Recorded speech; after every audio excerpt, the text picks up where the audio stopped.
warahmatullahi wabarakatuh. Perkenalkan, nama saya Nisa Nurul Aulia dengan nomor induk mahasiswa 2022030442. Di sini saya mau menjelaskan mengenai review jurnal yang sudah saya buat untuk memenuhi salah satu tugas mata kuliah yang diampu oleh Ustazah Karimah MPD dengan tugas Psikologi Perkembangan Anak SD atau MI. Oke teman-teman, di sini saya mengambil judul prinsip-prinsip atau hukum perkembangan peserta didik dan hukum implikasinya terhadap pendidikan. Di sini ditulis nama penulisnya yaitu Muflis, nama jurnalnya Perkembangan Profesi Guru dengan volume 02, nomor 02 halaman 121 sampai 130 yang diterbitkan pada tahun 2018. Link download akan saya tulis di deskripsi dan juga di sini saya mengemukakan bahwa latar belakang yang ada dalam jurnal tersebut yaitu sebagai berikut. Untuk latar belakang yang saya ambil dari jurnal tersebut yang akan saya jelaskan yaitu manusia dalam kedudukannya sebagai peserta didik harus ditempa sebagai pribadi yang utuh, yakni manusia sebagai kesatuan sifat makhluk individu dan juga sosial, sebagai kesatuan jasmani dan rohani, dan sebagai makhluk Tuhan yang harus menempatkan hidupnya di dunia sebagai persiapan menuju akhirat ya.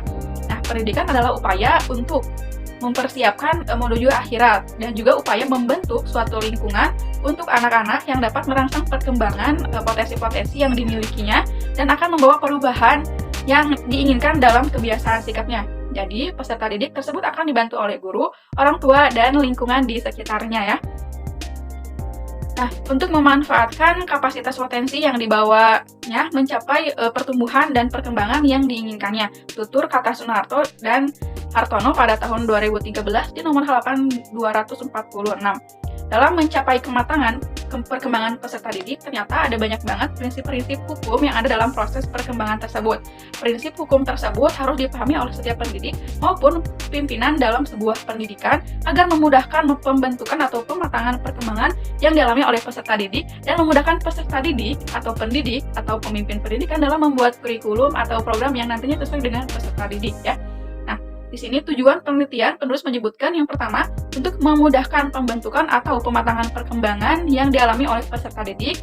Yang kedua, memudahkan pendidik atau pimpinan dalam sebuah pendidikan membuat kurikulum atau program pendidikan yang sesuai dengan peserta didik nantinya. Di sini penulis menggunakan metode penelitian deskriptif. Subjek penelitian, di sini penulis menyebutkan subjek penelitian meliputi siswa dan pendidik atau pimpinan dalam sebuah pendidikan agar memudahkan pembentukan perkembangan yang dialami oleh peserta didik dan juga memudahkan pendidik untuk membuat kurikulum atau program pendidikan. Nah, ini hasil penelitiannya ternyata setiap siswa memiliki karakteristik khusus yang disebut dengan perkembangan zaman. Itu tutur kata dari Muflis pada tahun 2018 menyatakan bahwa masa perkembangan anak dipengaruhi oleh banyak sekali faktor, di antaranya pembawaan, lingkungan, dan kematangan. Yang kedua, proses perkembangan awal bersifat diferensiasi dan pada akhirnya bersifat integrasi. Yang ketiga, dalam batas masa peka, perkembangan dapat dipercepat atau diperlambat sesuai dengan lingkungan atau kondisi lingkungan. Yang keempat, laju perkembangan pada periode kanak-kanak berlangsung lebih cepat daripada periode-periode berikutnya. Nah, penggunaan media sebagai pembelajaran yang berbasis TIK diharapkan mampu mengantarkan guru dan pada pembelajaran yang menyenangkan dengan memperhatikan masa peka yang dimiliki oleh anak.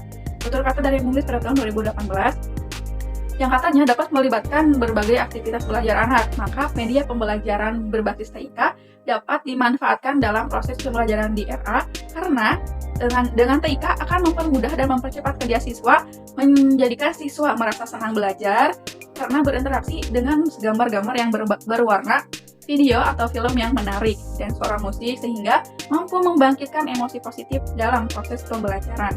Selanjutnya yaitu kekurangan dan kelebihan. Pada jurnal ini, kekurangannya yang pertama, pada abstrak masih belum menjelaskan metode yang digunakan. Yang kedua, peneliti tidak menyebutkan alasan pemilihan subjek. Yang ketiga, peneliti tidak menyebutkan contoh dari hukum penelitian tentang prinsip-prinsip perkembangan dan implikasinya terhadap pendidikan. Nah, untuk kelebihannya, yang pertama, penulis menyebutkan atau memberikan saran terhadap metode pendidikan. Yang kedua, penulis menggunakan bahasa yang sangat mudah dipahami dalam pembuatan jurnalnya. Yang ketiga, penulis memberikan atau menyebutkan perkembangan anak beserta solusinya ya. Juga penulis memberikan rekomendasi penelitian dalam jurnal ini mendeskripsikan tentang prinsip-prinsip atau hukum perkembangan peserta didik dan implikasinya terhadap pendidikan. Hal ini memberikan keuntungan bagi siswa dan juga pendidik untuk mengetahui dan memudahkan pematangan perkembangan yang dialami oleh peserta didik atau ataupun memudahkan pendidik untuk membuat perencanaan atau perkembangan dalam pembelajaran. Jadi teman-teman, kesimpulan yang dapat kita ambil yaitu ciri-ciri perkembangan pertunjukan gejala-gejala yang secara relatif teratur. Hal tersebut diatur dalam prinsip-prinsip atau hukum perkembangan yaitu sebagai berikut. Yang pertama, perkembangan dipengaruhi oleh faktor-faktor pembawaan, lingkungan, dan juga orang dewasa di sekitarnya. Yang kedua, proses perkembangan itu berlangsung dinyanyikan secara bertahap, progresif, dan sistematik. Yang ketiga, bagian-bagian dari fungsi-fungsi organ mempunyai garis perkembangan dan tingkat kematangannya masing-masing. Ya. Nah, yang keempat, terdapat variasi dalam tempo dan irama perkembangan antar individuan kelompok tertentu. Nah, menurut latar belakang, jenis, geografis, dan juga kultural. Yang kelima, perkembangan itu pada tahap awalnya bersifat pertumbuhan yang dapat dipercepat atau diperlambat oleh kondisi lingkungan. Yang ketujuh, laju perkembangan anak berlangsung lebih cepat pada periode kanak-kanak daripada periode-periode berikutnya. Nah, adanya keterkaitan antara belajar dan perkembangan sehingga terjadilah implisit prinsip perkembangan terhadap pendidikan, di antaranya implisit terhadap perkembangan biologis dan persepsi, perkembangan intelektual, perkembangan bahasa, perkembangan kreativitas, perkembangan sosial, perkembangan emosional, perkembangan moral, dan perkembangan spiritual. Dengan demikian, adanya ciri-ciri perkembangan yang diatur dalam prinsip atau hukum perkembangan tersebut, maka setiap kepala sekolah atau guru haruslah menyesuaikan program pembelajaran berdasarkan tahapan perkembangan peserta didik.